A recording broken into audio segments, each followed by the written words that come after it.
আসসালামু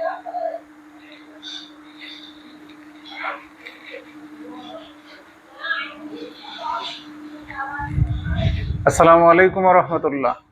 সুপ্রিয় শিক্ষার্থী বন্ধুরা, আমি মোহাম্মদ শফিকুল ইসলাম শফিক স্যার তোমাদেরকে স্বাগত জানাচ্ছি আমার অনলাইন এই প্ল্যাটফর্মে। তোমরা যারা যুক্ত হয়েছো টার্গেট ম্যাথ 100% এসএসসি অ্যান্ড দাখিল পেজ থেকে অথবা টার্গেট ম্যাথ 100% এসএসসি অ্যান্ড দাখিল ইউটিউব চ্যানেল থেকে, তোমাদের সকলকে আমার আজকের এই ক্লাসে স্বাগত জানাচ্ছি। তোমরা ইতিমধ্যেই যারা আমার ক্লাস ফলো করেছো তারা দেখতে পাচ্ছ যে আমি একদম প্রত্যেকটা অনুশীলনীর গাণিতিক সমস্যার সমাধান অত্যন্ত চমৎকার এবং সুন্দরভাবে সহজ করে বুঝিয়ে ক্লাসগুলো নেওয়ার চেষ্টা করছি। আশা করছি আমার ক্লাস থেকে তোমরা উপকৃত হচ্ছ। আর যদি তোমরা এই ক্লাস থেকে উপকৃত হয়েই থাকো সেক্ষেত্রে তোমরা আমার এই ক্লাসটিকে বা এই চ্যানেলটিকে সাবস্ক্রাইব করবে এবং পেজটিকে ফলো দিয়ে রাখবে এবং তোমাদের বন্ধুদের মাঝে এই পেজটির ভিডিওগুলো শেয়ার করে দেবে, যাতে সবার কাছে জিনিসটা বা এই ক্লাসগুলো পৌঁছে যায়, যাতে তোমার বন্ধুরাও তোমার এই ক্লাস থেকে উপকৃত হতে পারে। তো আজকের ক্লাসের ধারাবাহিকতায় আজকে আমরা বীজগণিতিক রাশির 3.2 প্রশ্নমালা ঘন সম্বলিত যে রাশিগুলো আছে সেই রাশিগুলো সমাধান করার চেষ্টা করব।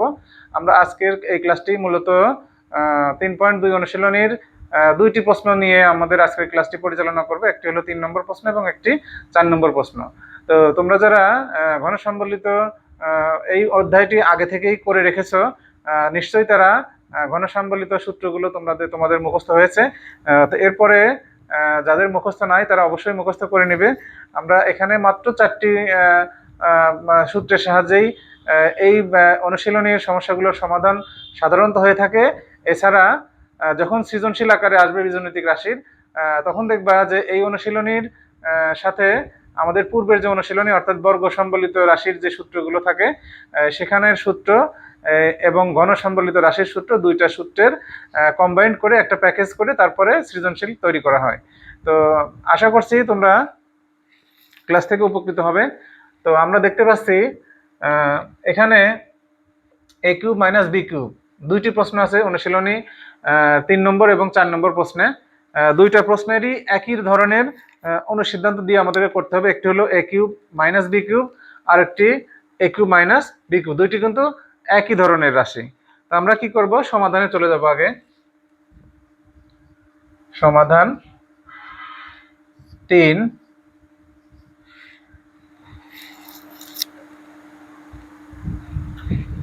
আমাদের বেশিরভাগ সমস্যাই এই অনুশীলনীর এই দুইটি অনুসিদ্ধান্তের মাধ্যমেই হবে। একটি হলো a cube plus b cube আর একটি a cube minus b cube. a cube plus b cube অনুসিদ্ধান্তটি কি হবে?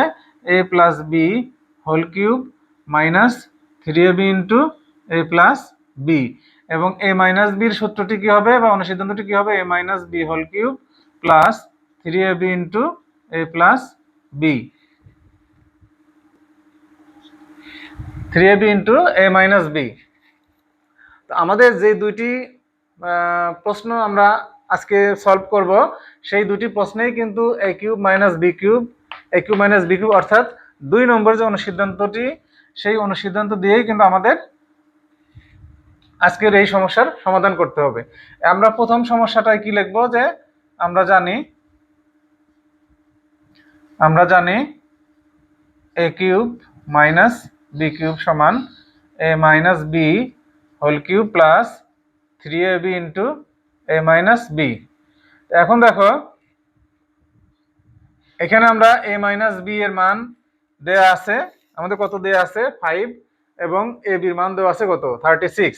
তো আমরা a মাইনাস b এর মান প্রথমে বসাবো। a মাইনাস b এর মান কত? 5 প্লাস 3 ইন্টু ab এর মান হলো 36 ইন্টু আবারও ab এর মান আরেকবার আছে, তো সেক্ষেত্রে আমরা আবারও 5 মান বসিয়ে দেবো। এখন আমরা কি পাবো? 5 কিউব অর্থাৎ 5 গুণ 5 গুণ 5, এই 5 এবং 5 যদি আমরা গুণ করি তাহলে কত পাবো? 25 ইন্টু 5, 25কে যদি আবার 5 দিয়ে গুণ করি তাহলে আমরা পাবো কত? 125। তাহলে এখানে আমাদের কত আসবে? 125 প্লাস এখন দেখো আমাদেরকে গুণ করতে হবে কি 3 ইন্টু 36 ইন্টু 5। এটা যদি আমরা গুণ করি, কিভাবে গুণ করব আমরা? 3 5 15, ছোট ছোট দুইটা, তাহলে আমরা 3 5 15 আর সাথে কত 36, 3 5 15 এবং 36। তোমরা যারা নর্মাল ক্যালকুলেটর ব্যবহার করবে পরীক্ষার হলে, তোমরা ক্যালকুলেটরের সাহায্যেও করতে পারবে এটা। আর যদি ক্যালকুলেটর তোমরা ব্যবহার না করো সেক্ষেত্রে তোমরা সরাসরি গুণ করে দিবে। তাহলে আমাদের কথা হচ্ছে 5 6 30, 3 5 15, 15 আর 3 18, এবার 6 একে 6 আর 3 একে 3। তাহলে আমরা এখানে কত পাচ্ছি 0, 8 আর 6 যোগ করলে আমরা পাবো 14, 3 একে 4 5, অর্থাৎ 540। তাহলে এখানে আমাদের আসছে কত, তিনটা গুণ করে 540। এখন এই দুটো যদি আমরা যোগ করি তাহলে আমরা কত পাবো, 5 4 6, 2 and 4 যোগ করলে আমরা পাবো কত 6, আর 5 and 1 এই দুটো যদি আমরা যোগ করি সেক্ষেত্রে আমরা কত পাবো 6। তাহলে আমাদের প্রথম যে প্রশ্নটি, অর্থাৎ অনুশীলনীর 3 নম্বর যে প্রশ্ন, সেই প্রশ্নটির সমাধানে আমরা কত অ্যান্সার আমরা কত পেলাম, 665, 665। এইটা হলো আমাদের অ্যান্সার। এখন দেখো এই ধরনের মান সম্বলিত যে কোনো সমস্যা যদি তোমাদের সৃজনশীল আকারে আসুক, আর এমসিকিউ এর ফর্মে আসুক, আর যদি সংক্ষিপ্ত প্রশ্নের আকারে আসুক, তোমরা নিশ্চয়ই এই সূত্র অ্যাপ্লাই করে তোমরা করতে পারবে। এখানে সতর্কতা অবলম্বন করতে হবে কি, যে আমরা যখন মাইনাসের অনুসিদ্ধান্তটি লিখব তখন ব্র্যাকেটের ভিতরে মাইনাস হয়, আর সচরাচর এটাই প্রচলিত নিয়ম যে ব্র্যাকেটের ভিতরে যে চিহ্ন হয় বাইরে তার বিপরীত চিহ্ন হয়। তাহলে এখানে যেহেতু ব্র্যাকেটের ভিতরে মাইনাস চিহ্ন, শেষে যে যখন ব্র্যাকেট আসবে তখনও মাইনাস চিহ্ন। এইভাবে তোমরা কৌশল করে মনে রাখবে।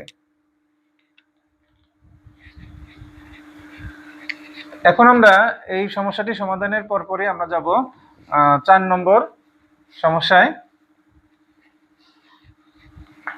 4 নম্বরে দেখতে পাচ্ছি কি, আমরা এখানে দেওয়া আছে আমাদের আগের একরকম ছিল, এখন আছে একরকম। আগে ছিল আমাদের কি, ছোট ছোট রাশি দেওয়া ছিল, বড় রাশির মান নির্ণয় করতে বলা হয়েছিল। এখন কি আছে, আছে কি ছোট রাশি বা বড় রাশির মান দেওয়া আছে, এবং বড় রাশির মান দেওয়া আছে, আমরা ছোটটির মান নির্ণয় করতে বলা হয়। সেক্ষেত্রে আমরা কি করব, বড় রাশিটাই আমরা ধরবো, বড় রাশি দিয়েই আমরা কাজ করে ছোট রাশির মান বের করব। তো এখন আমরা কি লিখব, আমরা লিখব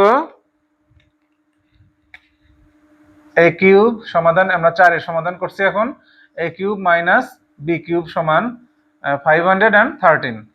এখন দেখো আমরা আগের সমস্যাটি সমাধান করার সময় যে অনুসিদ্ধান্তটি লিখেছিলাম এখন সেইটি লিখে দেবো। তাহলে কি হবে, a minus B whole cube plus 3ab into a minus B, অর্থাৎ a কিউব মাইনাস b কিউবের যে অনুসিদ্ধান্ত সেটা আমরা লিখে দিলাম, আর ডাইন পাশে আমাদের যে 513 ছিল সেটা আমরা লিখে দিলাম। এখন দেখো a মাইনাস b এর যে মান আছে সেই মানটা আমরা a মাইনাস b যেখানে যেখানে আছে সেখানে সেখানে বসাই দেবো। তাহলে এখানে আছে a মাইনাস b, তাহলে a মাইনাস b এর উপরে কত 3 প্লাস 3 a b এর কোনো মান নাই, a b এর মানটাই আমাদের নির্ণেয় মান।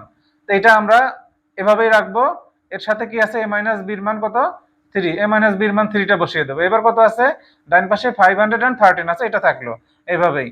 এবার আমরা 3 কে যদি কিউব করি সেক্ষেত্রে কত পাবো, 3 গুণ 3 গুণ 3, এটা তোমরা মনে রাখবা, 3 গুণ 3 গুণ 3, সেক্ষেত্রে 3 3 কে 9 গুণ 3 সমান 27। তাহলে 3 কিউব করলে আমরা কত পাই 27, প্লাস 3 and 3 যদি আমরা গুণ করি সেক্ষেত্রে কত পাবো 9ab, আর এই পাশে কত পাচ্ছি আমরা, যেটা ছিল সেটাই 513। এইবারে দেখো সমাধানের নিয়ম অনুযায়ী এক পাশের সংখ্যা আর এক পাশে আমরা নিয়ে যাব। সেক্ষেত্রে কি হবে, এই পাশে ছিল 27 এর প্লাস চিহ্ন, এই পাশে যে হয়ে যাবে কি মাইনাস চিহ্ন। বা এবার দেখো এই পাশের দুটোকে যদি আমরা বিয়োগ করি সেক্ষেত্রে আমরা কত পাবো, 7 আছে কত হলে 13 হয়, সেক্ষেত্রে কত পাবো 6, এবং হাতে 1 2 আছে কত হলে 11, সরি 3 আছে কত হলে 11 8, এবং 1 আছে কত হলে 5 4, আমরা এখানে কত পাচ্ছি 486।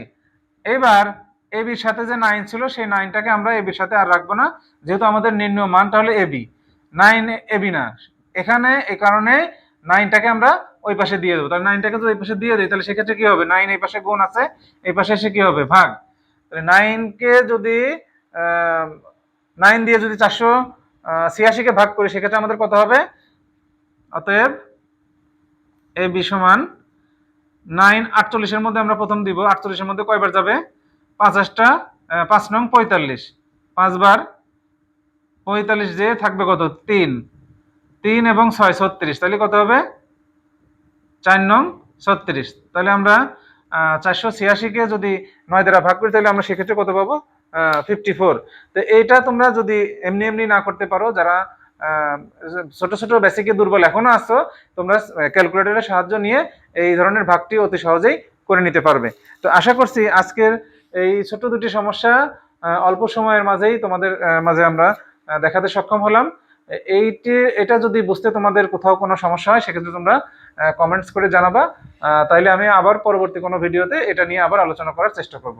ধন্যবাদ আজকের এই ক্লাসে থাকার জন্য সকলকে। আসসালামু আলাইকুম ওয়া রাহমাতুল্লাহ।